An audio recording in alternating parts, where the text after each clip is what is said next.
now in the room upstairs we will have Russian party that is taking very clear stance to defend Putin, not Europe, not Ukraine. A litván külügyminiszter kollégáról azt tudom mondani, hogy az egyik legháborúpártibb politikus itt Európában. Az EU-s külügyminiszterek nagyjából fél évente mindig tartanak egy informális találkozót az EU soros elnökségének országában. Mi most mégse Budapesten vagyunk, hanem Brüsszelben. Well, here we are again, back to Brussels. Ugyanis Orbán Viktor békemissziónak nevezett körutazása után Joseph Borrell, az EU külügyi főképviselője úgy döntött, hogy hiába a soros elnökségünk, Budapest helyett mégis inkább Brüsszelben fogják megszervezni a külügyminiszterek informális tanácsát. Here in Brussels or in Budapest, it doesn't matter. The important thing is not where, but what. Why are we here in Brussels and not in Budapest, if it's not so important? Because I decided so. Yeah, but what are you hoping from this?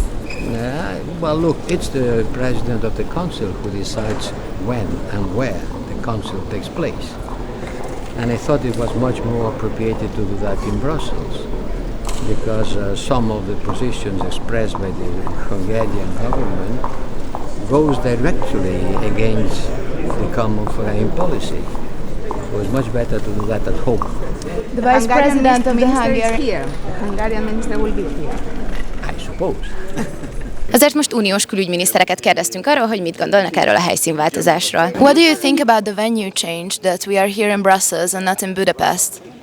I think it was a wise decision, and the important issue for me is the meeting is taking place. I think in this circumstance it was the right decision to make, and most likely we will be in relation to our support to Ukraine, which is unwavering within the European Union.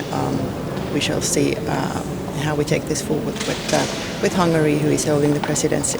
I support this decision, as the presidency should defend and improve and reinforce the common position of the member states instead of leading parallel diplomacy that weakened the Union. I have to say that there is a kind of a sort of cynicism in the Hungarian blockage, and the cynicism has no place in our Union, which has also coherence and solidarity as its values.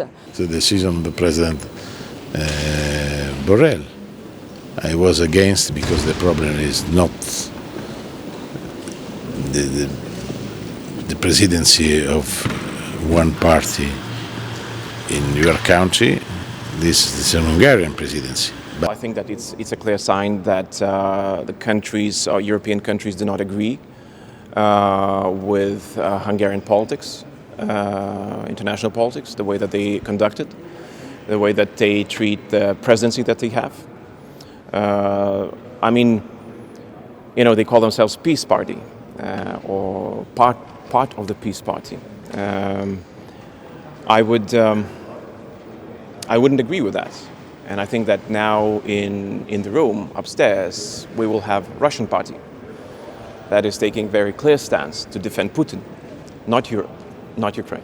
For the criticism being directed against the Prime Minister Viktor Orban's trips, we fully concur. And when he went there, he went, of course, only as the Prime Minister of Hungary, not with the hat of the presidency on. What he said and what he did is something for the Hungarian government. It has nothing to do with the EU presidency. What results are you expecting from these symbolic signals to Hungary? Well, I think that Hungary has, really to come to understanding that it's an isolated party. It's not part of consensus. It's able to disturb a flow of European Union. It's but it's not a mainstream. It will never become a mainstream, and I can tell you that many countries in Europe are waiting until the reign of certain individuals is over. There are certain rules we expect from the EU president and its role, and there should be also Hungary should pay attention to those. Let's put it this way. Reggel hiába vártuk Szijjártó Pétert a közös sajtótájékoztatón, amin a többi külügyminiszter megjelent, viszont most megtudtuk, hogy a közmédiának az egyik helyi irodájában tart éppen sajtótájékoztatót, amire viszont csak kormányközeli média kapott meghívót. A reális helyzetértékelés teljes hiányával és a háborús pszichózis tombolásával találkozhattam a mai napon is, tehát a legutóbbi tanácsülés óta eltelt 1 hónap, mit sem változtatott ezen. Az Európai Uniós országok többsége és ezzel együtt a brüsszeli elit is itt, vagy bürokraták is itt abszolút háborúpárti álláspontot képviselnek.